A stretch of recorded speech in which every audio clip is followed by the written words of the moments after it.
Hey guys, Christmas was 89 back today with another reaction video. This time I'll be reacting to Billy Gunn talking about Bart Gunn and what happened in the Brawl For All tournament. Now, of course, it's pretty infamous and everyone knows how badly Bart Gunn got screwed over by that whole thing. But I've never heard Billy Gunn's take on this. I'm really curious to what he'll have to say. So without wasting any more time, let's get started. I mean, you guys are both big athletic guys back in the day and to this day. But Bart, when they started doing the Brawl for It All or Brawl for All, whatever the hell it was called, all of a sudden, man, I think they wanted Dr. Death Steve Williams to win the thing. Of course Yeah. he did. Dude, here comes And Bart. I told JR from the get-go, don't put Bart in it. I told him from the start, I said, don't put him in it because he's going to crush everybody. Okay, well, give me the backstory because I heard that he was a bad stick of wood in his neighborhood or scene Yes. in Florida. What was up? Yeah. Like when Mike says, so when Mike walked in any place in Titusville, people separate like the Red Sea. Because he, although probably one of the nicest guys on planet, he's another one. Super nice, easy going. But once he gets going, just go away. Go, because some really bad shit's about to happen. Like, it's not good. Like, I've heard so many stories about him cleaning places out. I've seen him clean. He was at one club in Orlando, and I think it was like 15 guys until he got a bottle stuck in his side. If you notice, he has that scar on his side. That's where he had a Boone's Farm bottle shoved in his side and still whipped 10 guys and then just looked down and went, hey, where'd that come from? Like, he's just that, he's that guy. And when they started putting that all together and he was in, I just started laughing. And, of course, JR loved JR to death. This was a Steve Williams thing. This because he's just kind of coming in the business. It's kind of get him because he's had that reputation. But I just think he was just too deep. I mean, Steve was a badass. But he's more All-American wrestler. Yes. So Bart's that. Now you can wrestle and hit. They figured, oh, okay, that'll balance out. Well, you actually have to get to the wrestling part, but Bart's knocking people out before they even get to that part. So I think it was a disaster all around. And then you put him in there with, the end result is WrestleMania with Butterbean. You put him in there with a professional fighter, and it's kind of, let's put an end to Bart's reign, which to this day, Bart still wants to fight him. Yeah, but I'd heard, and you can clarify this, but I'd heard that because he was going to fight Butterbean, who was a boxer with technique, and Bart was just a fighter with a lot of power and a heavy right hand. Probably just nasty to begin with.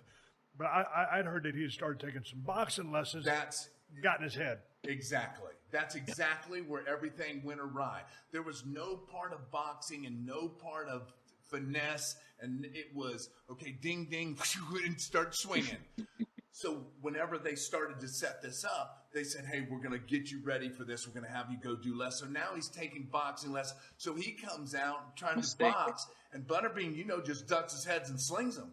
Like, I think that's what bothers Bart the most, is that he knows that messed it up. That was the thing that put the brakes on it, because he went in there going, oh, so now I have to fight him. Now I have to go learn how to box and move my feet and stuff. No, that ain't what brought you to the dance. Those big old mittens you got brought to you here, just sling them around. Exactly. What's he doing now? He was a master electrician out at the Cape. That's awesome. Before he started getting into wrestling. Then he got into wrestling, but then when he got out, he did this stint in Japan, was a big, huge deal over there in Japan for about 8-9 years, I think. And then came back and redid all his licensing, and now he's a master electrician again, loving life. Is he still training? He's still a big dude? He's about 305, and he's just monstrous. He's always, like, he's so long-waisted, but his shoulders are, he's just... Oh, dude, that dude's got the broadest shoulders. I mean...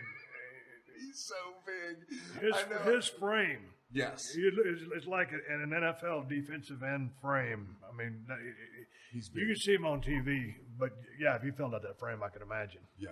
Strong? Very.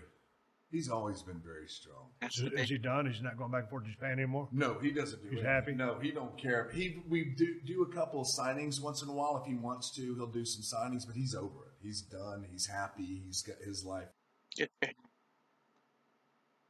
Okay, so that's pretty interesting. I mean, Billy Gunn was obviously known Bart Gunn a lot better than the people who were doubting him, and I did find it pretty funny when he warned people beforehand what would happen. And well, if he was telling the truth about that, then he was certainly proved right.